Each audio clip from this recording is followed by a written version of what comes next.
মা, তারপর শিয়ালটা কি বলো? তারপর মা, মা, বাঘটা কি ঠাকুর মশাইকে কে পেলো? ওরে না না, আগে শোনো তো তারপর কি হলো।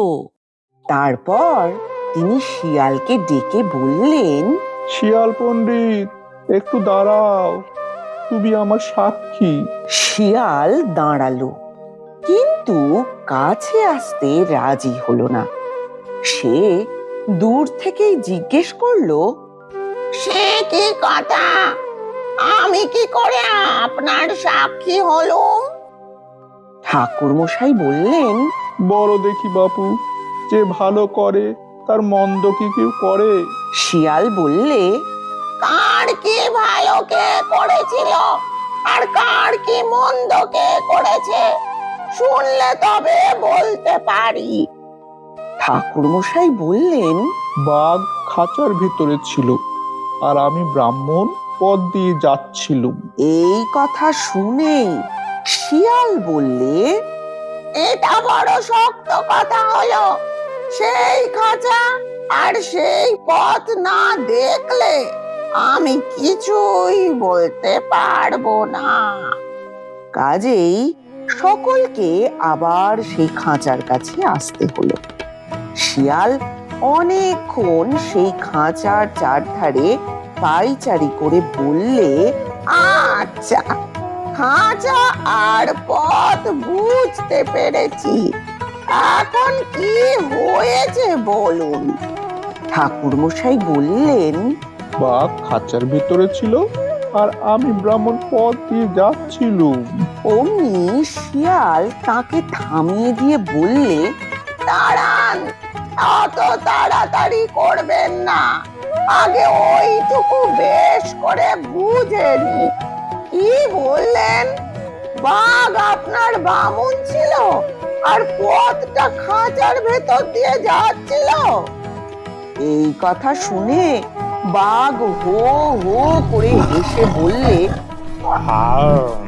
দুর্গাধা, বাঘ খাঁচার ভেতরে ছিল আর বামুন পথ দিয়ে যাচ্ছিল। শিয়াল বললে, রস দেখি, বামুন খাঁচার ভিতরে ছিল আর বাঘ পথ দিয়ে যাচ্ছিল। বাঘ বললে, আরে বোকা, তা নয়, বাঘ খাঁচার ভেতরে ছিল, বামুন পথ দিয়ে যাচ্ছিল। শিয়াল বললে, এ তো বাড়ি গোলমালের কথা হলো দেখছি। আমি কিছুই বুঝতে পারছি না। কি বললে? বাঘ বামুনের ভিতরে ছিল আর খাঁচা পথ দিয়ে যাচ্ছিল? বাঘ বললে, এমন বোকা তার কথা গিরি। আরে বাঘ ছিল খাঁচার ভেতরে আর বামুন যাচ্ছিল পথ দিয়ে।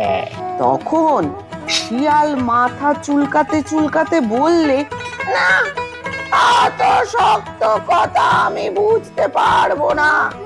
ততক্ষণে বাঘ রেগে গিয়েছে। সে শিয়ালকে এক ধমক দিয়ে বললে, ও কথা তোকে বুঝতেই হবে। দেখ, আমি এই খাঁচার ভিতরে ছিলাম, দেখ, এই এই এমনি করে।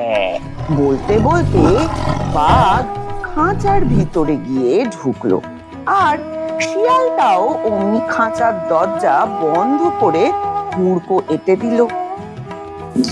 তারপর শিয়াল ঠাকুরমশাইকে বলল, ঠাকুর মশাই, এখন আমি সব বুঝতে পেরেছি।